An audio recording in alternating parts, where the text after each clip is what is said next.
Magandang umaga sa inyong lahat. Malugod na pagtanggap sa St. Joseph Parish Gagalingin sa ika-6 ng umagang banal na misa sa pagdiriwang ng liturhiya ngayong Miyerkules ng ika-29 na linggo sa karaniwang panahon.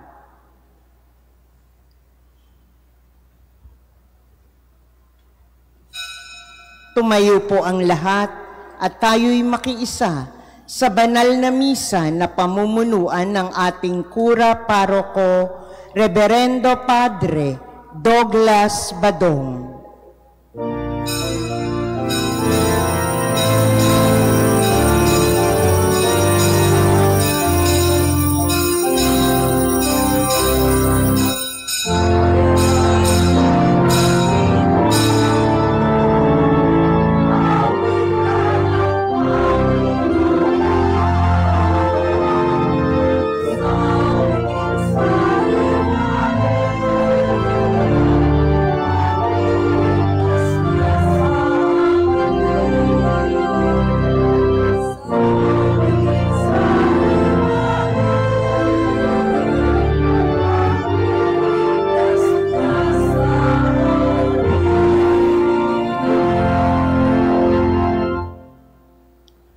Sa ngalan ng Ama at ng Anak at ng Espiritu Santo. Amen. Ang pagpapala ng ating Panginoong Hesus Kristo, ang pag-ibig ng Diyos Ama, at ang makikipagkaisa ng Espiritu Santo naway sumainyong lahat. At sumaiyo rin. Mga kapatid, aminin natin ang ating mga kasalanan upang tayo'y maging marapat kumanap sa banal na pagdiriwang. Inaamin ko sa makapangyarihang Diyos at sa inyo mga kapatid na lubha akong nagkasalat sa isip, sa salita at sa gawa at sa aking pagkukulang.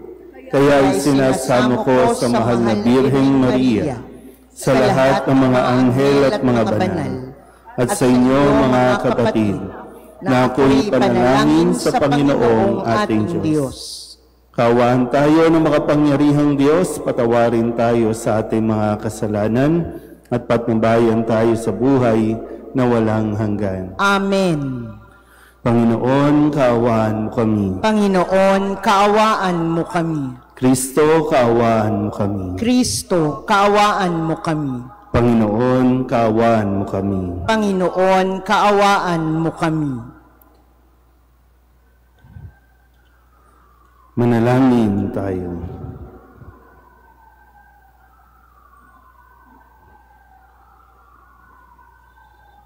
Ama naming makapangyarihan, gawin mong lagi naming matapat na sundin ang loob mo, upang kami wagas na makapaglingkod sa iyo. Sa pamamagitan ni Jesucristo, kasama ng Espiritu Santo, magpasawalang hanggan. Amen.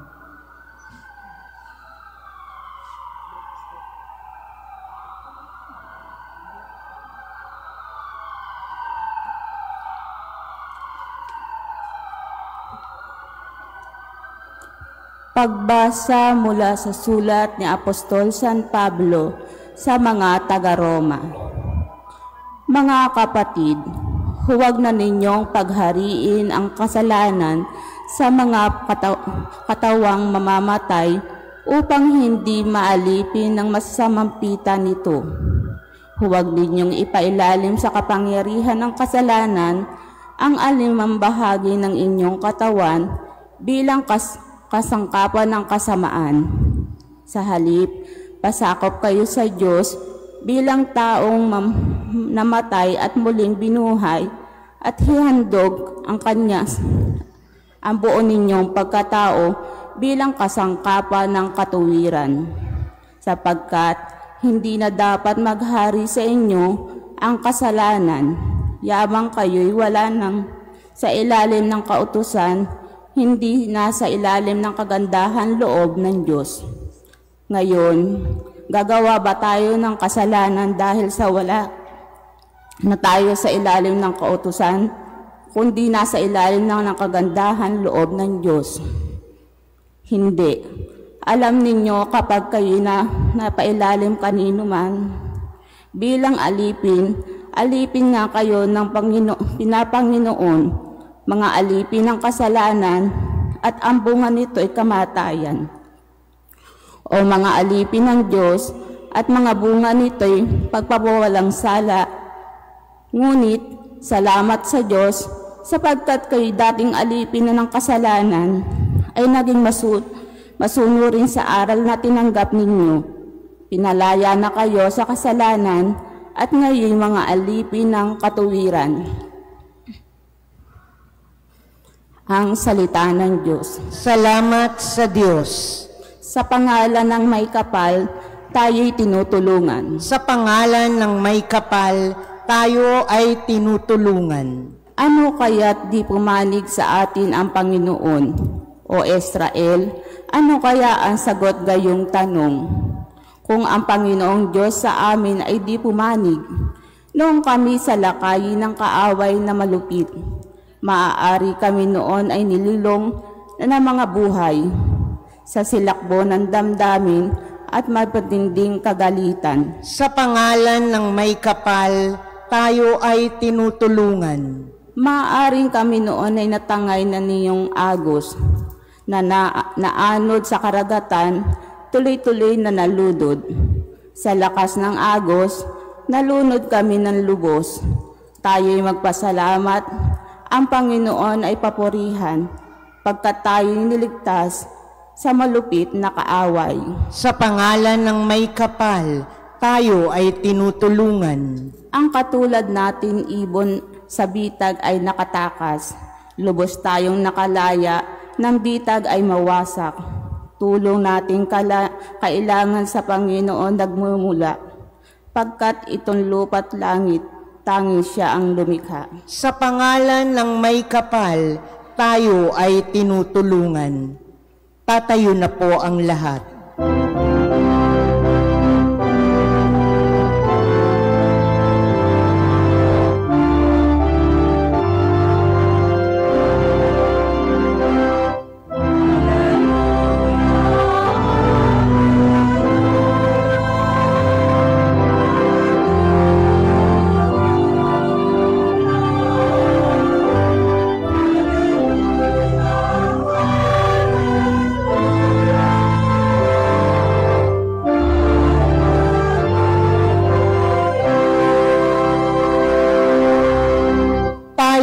Laging magtanod sapagkat di natin talos ang pagbabalik ni Jesus.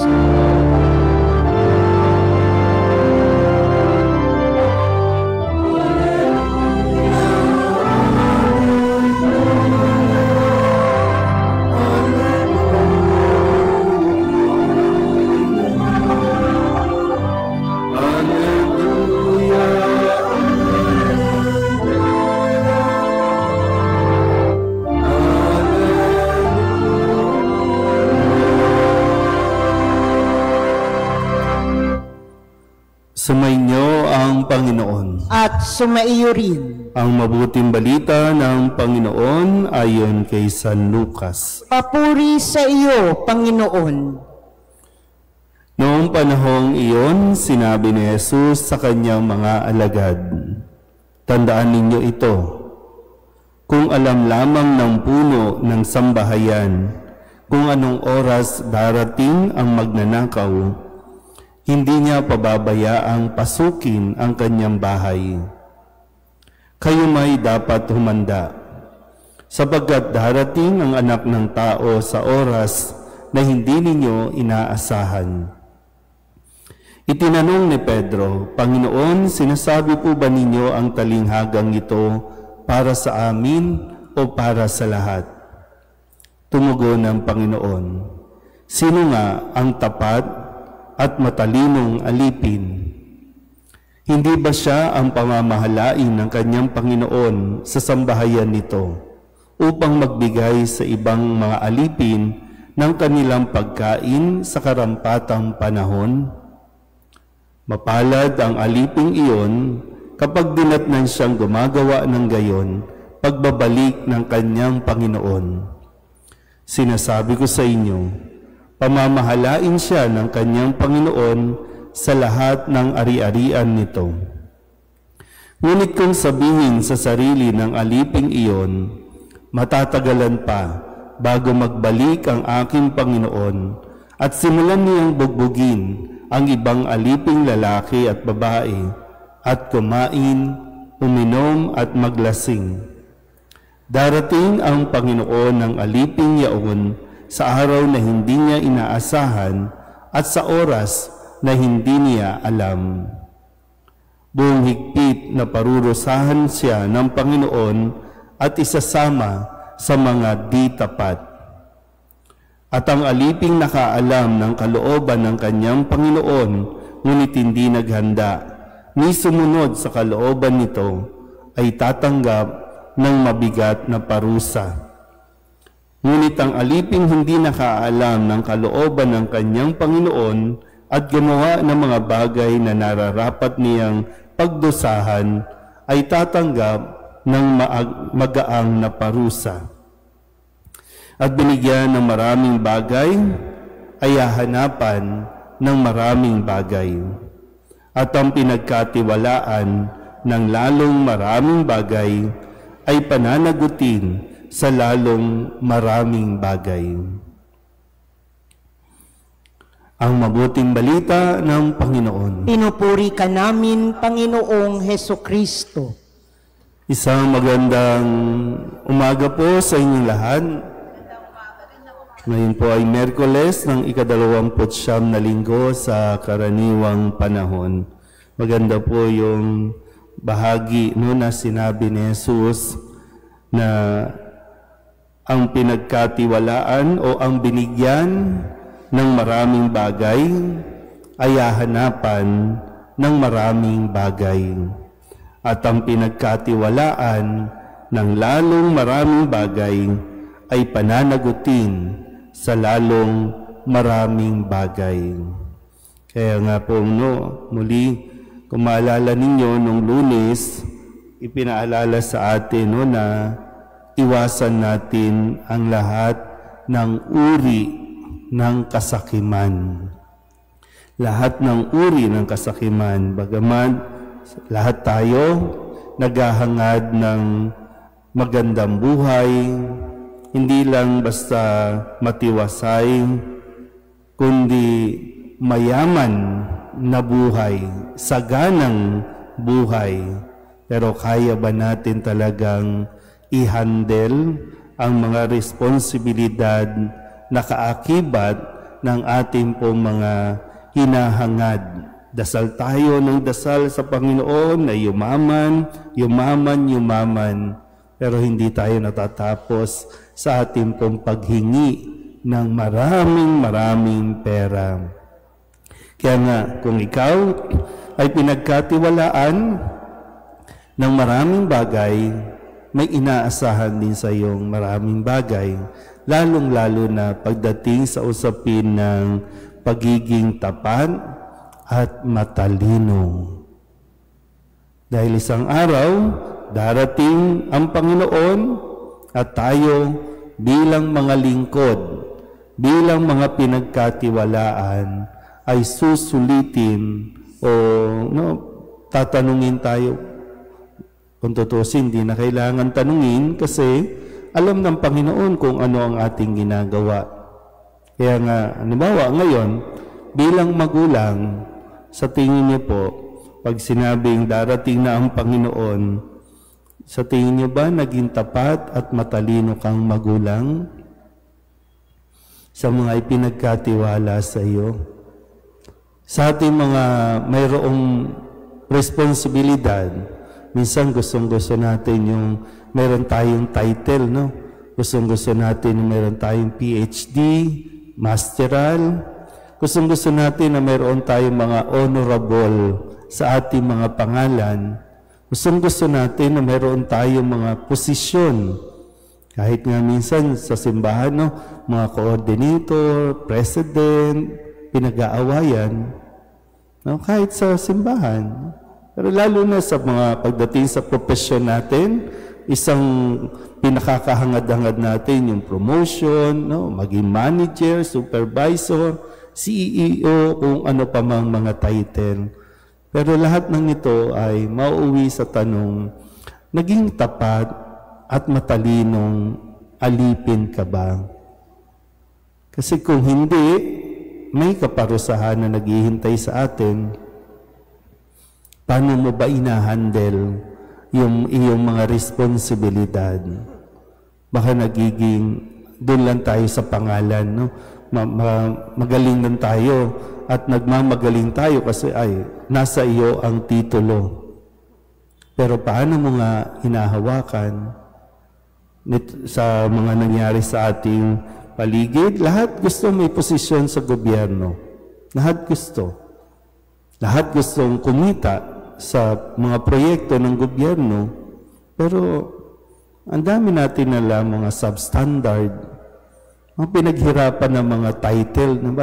Nag-aral ng engineer, nag-aral ng kung ano-ano, nagpakadulubhasa. Pero pagdating sa mga execution, bakit laging substandard? Bakit laging mayroong napapahamak dahil sa ating pag-ako ng mga responsibilidad? So, kaya ba talaga natin? Kaya kung ano man ang mangyari o nangyayari, pananagutang malaki ng mga taong naghangad na sila ay magkaroon ng posisyon.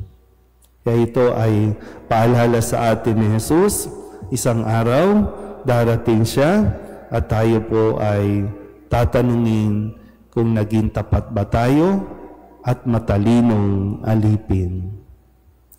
Amen.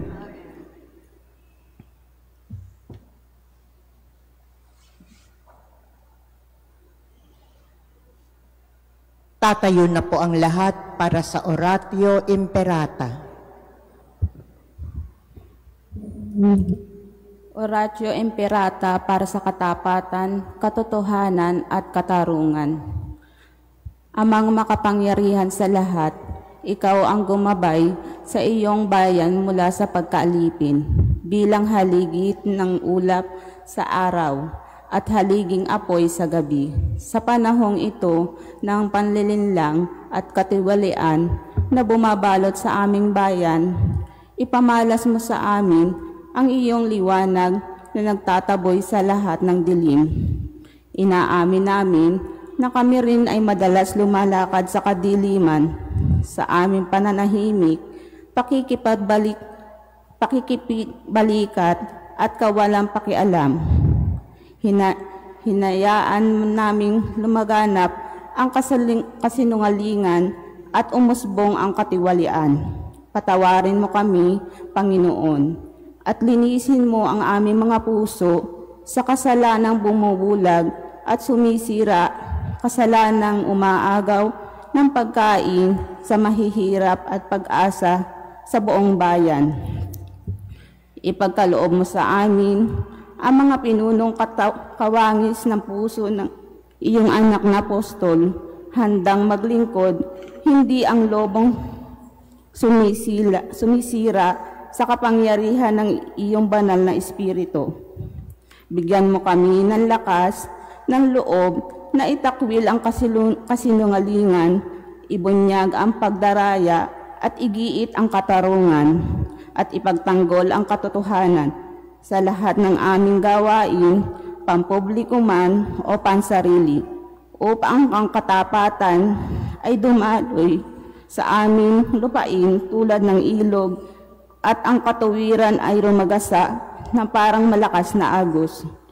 O Diyos, na katarungan at habag, gawin mong ubasan ng kabutihan ng aming bayan, hindi laso ng kasakiman, manipulasyon, pagkamakasarili, kundi pagyamanin ang katapatan, malasakit at pag-ibig. Hinihiling namin ito sa pamamagitan ni Kristong aming Panginoon. Amen. Maria, salamin ng katuwiran, ipanalangin mo kami. San Miguel Arcangel, ipanalangin mo kami. San Lorenzo Ruiz at San Pedro Calungsod, ipanalangin mo kami.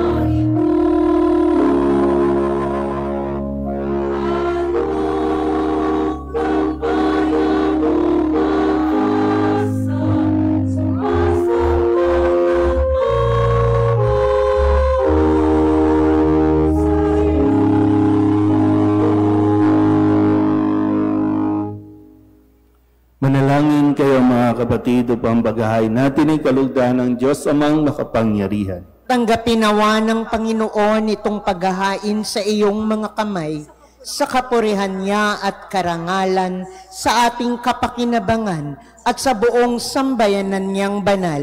Ama naming lumikha, ipagalo mong ikaw ay aming kusang mapaglingkuran sa paghahain namin ng mga alay na iyong bigay, upang kami dalisayin ng iyong pagmamahal sa paglilingkod namin ngayong ginaganap ang banal na pagdiriwang sa pamamagitan ni Jesucristo kasama ng Espiritu Santo magpasawalang hanggan. Amen. Sumainyo ang Panginoon. At sumaiyo rin. Itaas sa Diyos ang inyong puso at diwa. Itinaas na namin sa Panginoon. Pasalamatan natin ang Panginoong ating Diyos. Marapat na siya'y pasalamatan. Ama naming makapangyarihan, tunay ng marapat na ikaw ay aming pasalamatan sa pamamagitan ni Jesucristo na aming Panginoon.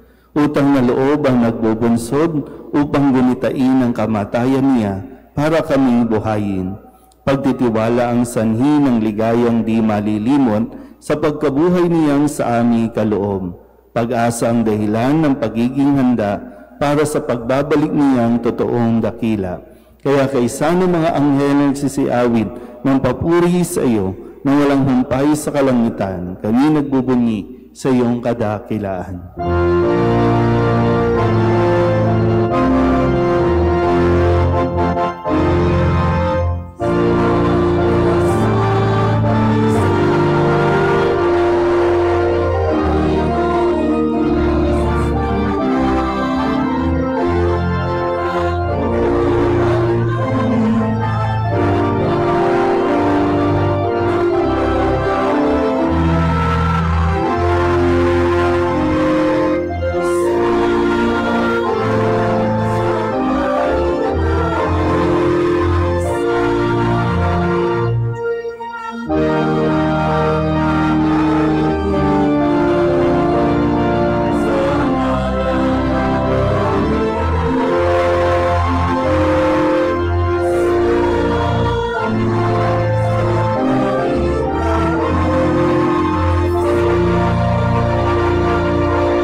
Banal, ikaw ang bukal ng tanang kabanalan, kaya't sa pamamagitan ng iyong Espiritu, gawin mong banal ang kaloob na ito upang para sa aming maging katawan at dugo ng aming Panginoong Jesucristo.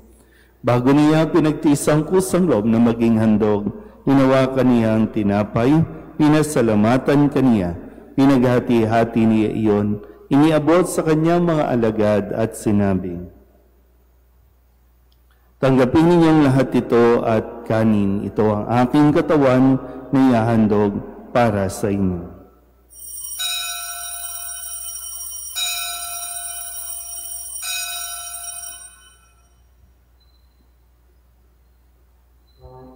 Gayun din naman nung natapos ang hapunan, hinawakan niya ang kalis, muli kaniyang pinasalamatan, iniabot niya ang kalis sa kanyang mga alagad at sinabi,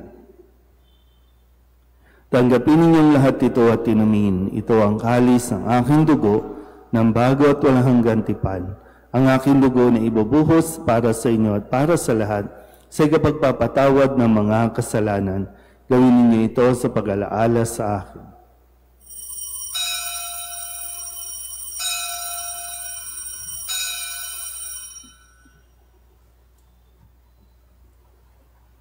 Ipagbunyi natin ang misteryo ng pananampalataya. Si Kristo'y namatay, si Kristo'y nabuhay, si Kristo'y babalik sa wakas ng panahon. Ama, ginagawa namin ngayon ang pag-alaala sa pagkamatay at muling pagkabuhay ng iyong anak.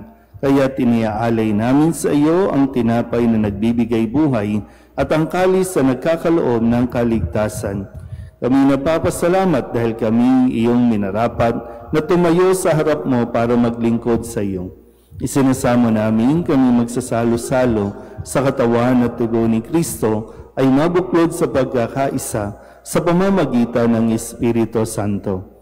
Ama, lingapin mo ang iyong simbahang laganap sa buong daigdig.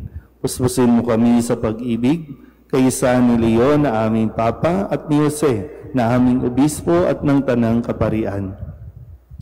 Alalahanin mo si Jascha na tinawag mo mula sa daigdig na ito.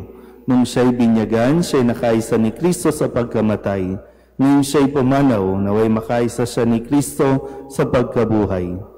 Alalahanin mo rin ang mga kapatid namin na hinlay na may pag-asang sila'y muling mabubuhay, gayon din ang lahat ng mga pumanaw. Kawaan mo sila at patuloyin sa iyong kaliwanagan. Kawaan mo at pagindapating kaming lahat na makasalo sa iyong buhay na walang wakas.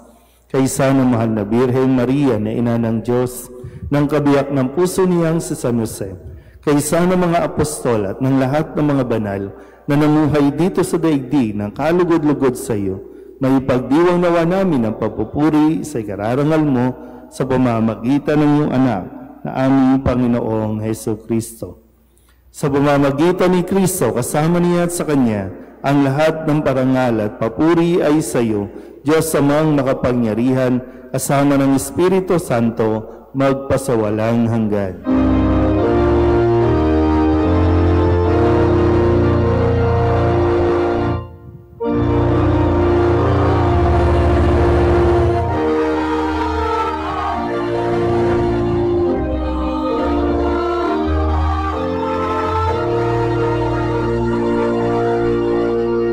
Sa tagubilin ng mga nakagagaling na utos at turo ni Jesus sa Panginoon natin at Diyos, ipahayag natin ang lakas loob.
Kami iadya sa lahat ng masama, pagkalooban ng kapayapaan araw-araw, iligtas sa kasalanan at ilayo sa lahat ng kapahamakan, samantalang aming pinananabikan ang dakilang araw ng pagpapahayag ng tagapagligtas namin si Jesucristo. Sapagkat iyo ang kaharian at ang kapangyarihan at ang kapurihan, magpakailanman. Amen. Panginoong Jesucristo, sinabi mo sa iyong mga apostol, kapayapaan ang iniiwan ko sa inyo, ang aking kapayapaan ang binibigay ko sa inyo.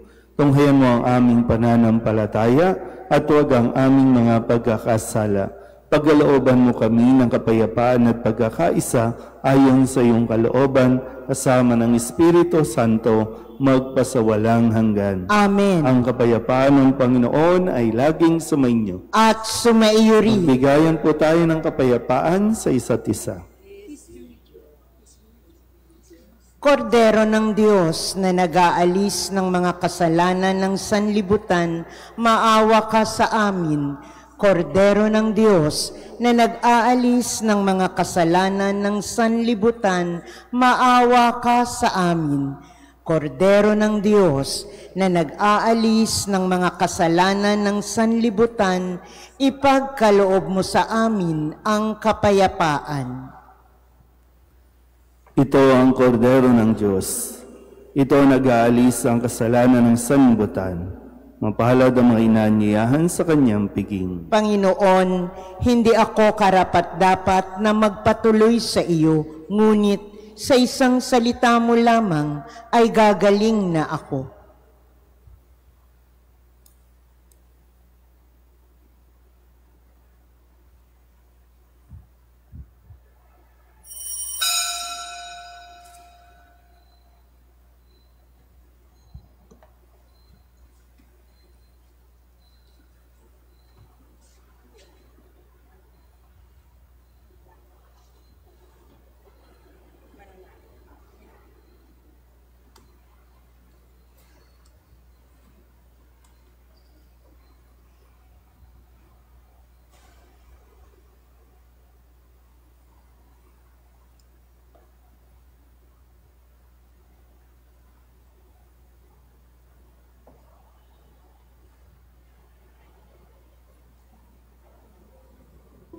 Luluhod po ang lahat para sa panalangin kay San Jose. Abang tagapangalaga ng tagapagligtas, kabiyak na puso ng Birheng Maria, sa iyo ipinagkatiwala ng Diyos ang kaisa-isa niyang anak. Sa iyo nagtiwala si Maria, sa piling mo si Kristo'y naging tao. Maging ama ka rin sa amin, pinagpalang Jose, at gabayan mo kami sa landas ng buhay. Ihingi mo kami ng biyaya, awa at tapang, at ipagtanggol kami sa lahat ng masama. Amen. Tatayo na po ang lahat. Manalangin tayo. Ama naming mapagmahal, gawin mo sa aming banal na pakikinabang, kami ngayon ay iyong matulungan at mahubog para mamuhay sa kalangitan. Sa pamamagitan ni Jesucristo, kasama ng Espiritu Santo, magpasawalang hanggan. Amen. Sumainyo ang Panginoon. At sumaiyo rin. At pagpalain kayo ng makapangyarihang Diyos, Ama at Anak at Espiritu Santo. Amen. Tapos ang banal na misa, humayo tayo sa kapayapaan ni Kristo. Salamat sa Diyos. Magandang tanghali.